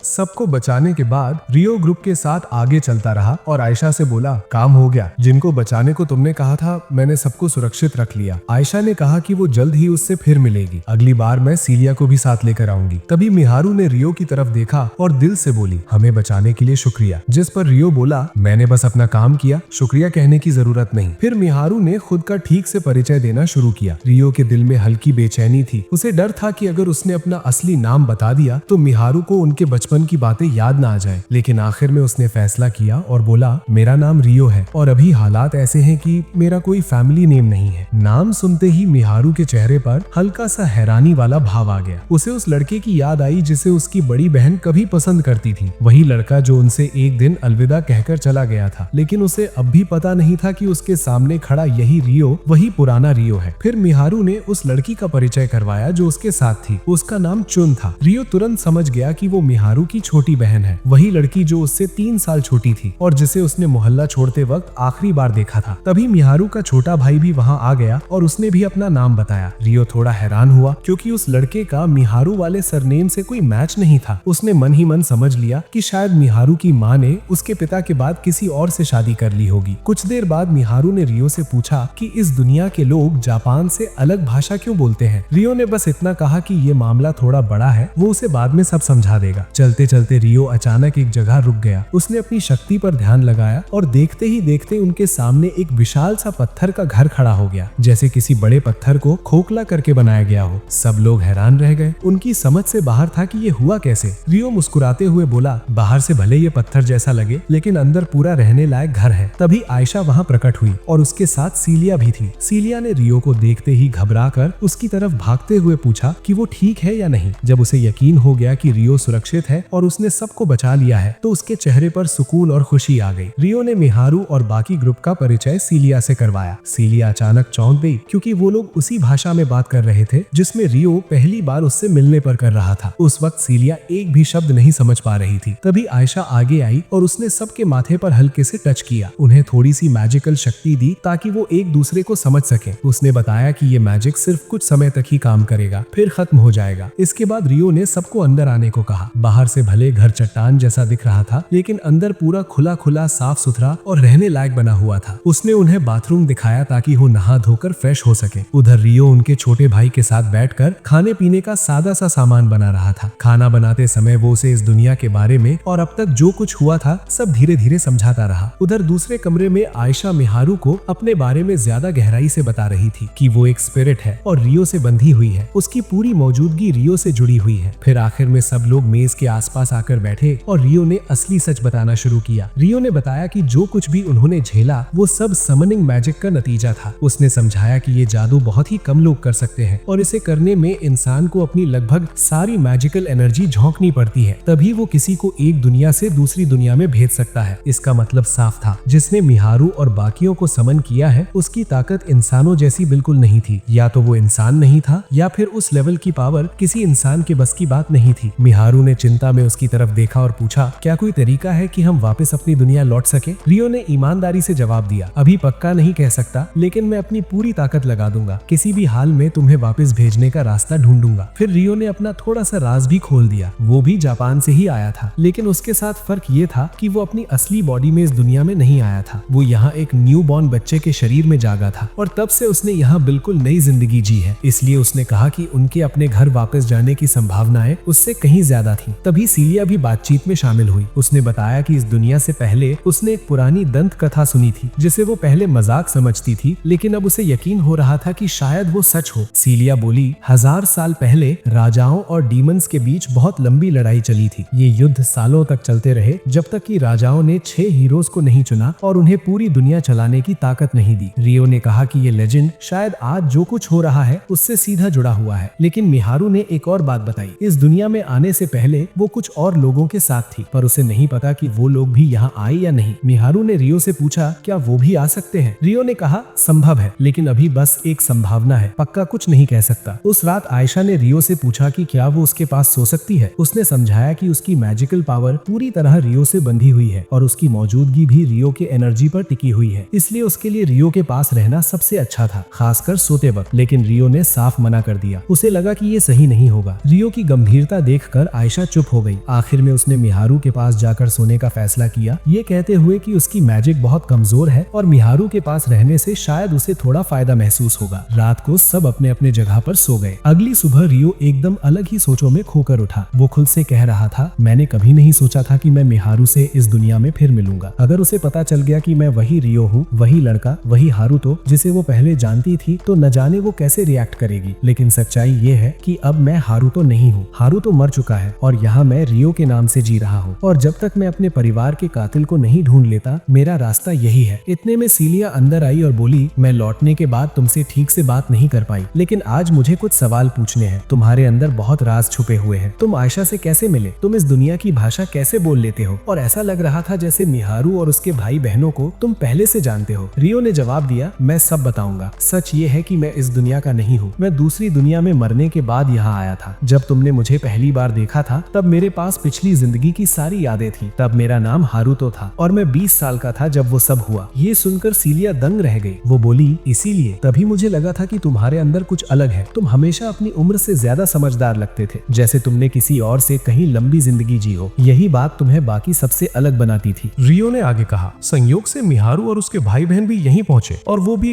मेरी ही दुनिया से। और मिहारू तो मेरे लिए पहले से ही खास थी। वो सिर्फ कोई लड़की नहीं थी, वो मेरी बचपन की मोहब्बत थी। उसी से मैंने वादा किया था कि बड़ा होकर वापस लौटूंगा और उसे अपने साथ ले जाऊंगा। ये सुनकर सीलिया ने आखिरकार अपने मन की बात कही। उसने माना कि वो लगातार अपने पिता को लेकर परेशान थी। उसे ये भी नहीं पता था कि वो सुरक्षित है या नहीं। रियो ने उसे दिलासा दिया और कहा कि वो अपने पिता को एक चिट्ठी भेज सकती है, लेकिन किसी और नाम से, ताकि पहचान भी न खुले और बात भी पहुंच जाए। उधर रात में चार्ल्स और राइस बैठकर हालात पर बात कर रहे थे। राइस बोला, मैंने सोचा भी नहीं था कि तुम्हारी फियांसे को इस तरह अचानक उठा लिया जाएगा। चार्ल्स ने शांत दिखने की कोशिश करते हुए कहा, फिक्र की बात नहीं है, हमने डाकुओं को खत्म कर दिया है। असल दिक्कत ये है कि सीलिया के बारे में हमें कुछ भी पता नहीं चल रहा। हर तरफ ढूंढ लिया, कोई निशान नहीं। अब हमें किंगडम के बॉर्डर्स बंद करने पड़ेंगे जब तक कोई नई जानकारी नहीं मिल जाती। राइस के लहजे में शक झलकने लगा। कहीं रियो और उसकी स्पिरिट आयशा तो उसे छुपा नहीं रहे? चार्ल्स गंभीर होकर बोला, अब ये साफ होने लगा है। वो पुरानी प्रोफेसी सच हो रही है जिसमें कहा गया था कि एक हीरो हमारे किंगडम में उतरेगा। मैं खुद अपने पिता से कहूंगा कि उन पर नजर रखी जाए, कम से कम तब तक जब तक मुझे पूरी तरह यकीन नहीं हो जाता। राइस ने तनाव भरे चेहरे से कहा, उम्मीद है कि वो दोनों बेल्ट्रम किंगडम के वफादार हो, क्योंकि मुझे लग रहा है तुम्हारे हाथ में एक और सीक्रेट स्टोन आने वाला है और इससे ताकत का पूरा संतुलन बदल सकता है। चार्ल्स ने सिर हिलाया। बिल्कुल, स्टोन प्रिंसेस फ्लोरा और ड्यूक के पास है। यकीन है कि वो अभी उसी हीरो का स्वागत कर रहे होंगे जिसे उन्होंने समन किया है। दूसरी तरफ एक मिस्टीरियस नौजवान रॉयल पैलेस में बैठा था, जिसके साथ एक लेजेंडरी हीरो जैसा व्यवहार किया जा रहा था। भले ही उसे कुछ समझ नहीं आ रहा था, पर अजीब बात ये थी कि उसे ये सब पसंद आ रहा था, जैसे कोई फैंटेसी सच हो गई हो। उसके पास खड़े एक आदमी ने कहा, तुम कुछ भी मांग सकते हो और वो बिना सवाल पूरे किया जाएगा। लड़के को ऐसा लग रहा था कि वो किसी अजीब से उपन्यास में आ गया है। उसे आखिरी बात याद थी कि वो अपने बिस्तर पर लेटा था, बिल्कुल साधारण जिंदगी जीते हुए। तभी अचानक उसके नीचे एक विशाल मैजिकल सर्कल चमका जो उसे यहाँ खींच लाया। जब वो होश में आया तो चारों तरफ सिपाही खड़े थे और उसके सामने प्रिंसेस फ्लोरा और उसका गार्जियन गुस्ताव मौजूद थे। घबराकर उसने कहा, तुम लोग कौन हो? ये सब क्या हो रहा है? फ्लोरा आगे आई और बोली, मैं इस किंगडम की दूसरी प्रिंसेस हूँ और ये गुस्ताव है, मेरा वफादार प्रोटेक्टर। उसी पर लड़के को एहसास हो गया कि वो सच में किसी दूसरी दुनिया में आ चुका है। फ्लोरा ने उसकी आंखों में देखकर कहा, ये साफ है कि तुम वही हीरो हो जिसकी भविष्यवाणी 6 राजाओं ने की थी। ये वही प्रोफेसी थी जिसका जिक्र रियो भी कर चुका था। फ्लोरा ने उसे कहानी सुनाई, हालांकि उसे आधी बात भी समझ नहीं आई। फिर वो बोली, सबसे बड़ा सबूत ये है कि तुम्हारे हाथ में वही स्वॉर्ड है। लड़के ने नीचे देखा, वाकई उसके हाथ में एक तलवार थी जिसे उसने अभी तक नोटिस भी नहीं किया था। मौका देखकर उसने खेल खेल में शामिल होने का फैसला किया और अपना नाम बताया। मेरा नाम सकाना है। इसके बाद किंगडम और सकाना के बीच बातचीत शुरू हुई और उसके मन में साफ था कि वो ये गेम जीत कर ही निकलेगा। बातचीत के दौरान सकाना को समझ आया कि उसे यहाँ लाने का कुछ न कुछ ताल्लुक उस स्टोन से है जो प्रिंसेस फ्लोरा के पास था। उसने सीधे सवाल किया, क्या तुम्हारे पास कोई तरीका है जिससे मैं अपनी दुनिया वापस जा सकूं? क्योंकि जो मेरे साथ हुआ है वो किडनैपिंग से कम नहीं है। फ्लोरा ने ईमानदारी से जवाब दिया कि उसे नहीं पता था कि उन्हें वापस भेजना संभव भी है या नहीं। तभी गुस्ताव आगे आया और माहौल को शांत करते हुए बोला, तुम गलत समझ रहे हो, मैं तुम्हें सब कुछ समझा दूंगा। उधर दूसरी तरफ रियो आसमान में मिहारू को अपनी बाहों में लेकर उड़ रहा था। मिहारू की हालत देखकर लग रहा था जैसे वो डर और हैरानी से जमी हुई हो। उसने जिंदगी में पहली बार उड़ान महसूस की थी। उसे लग रहा था जैसे वो सपना देख रही हो और सब कुछ सच नहीं बल्कि किसी ख्वाब जैसा लग रहा हो। वहीं दूसरी ओर सीलिया आयशा के पास बैठकर रियो के बारे में जानने की कोशिश कर रही थी। वो बोली, रियो हमेशा से इतना रहस्यमयी है कि उसे समझ पाना मुश्किल सा है। आयशा ने हल्की मुस्कान के साथ जवाब दिया, मैं रियो के बारे में सब जानती हूँ। हम एक दूसरे की यादें और महसूस करने की ताकत बांटते हैं। हमारी आत्मा एक ही है, इसीलिए मैं उससे सबसे ज्यादा जुड़ी हुई हूँ। रियो का लोगों पर भरोसा, वो वापस आया है सिर्फ तुम्हारी वजह से।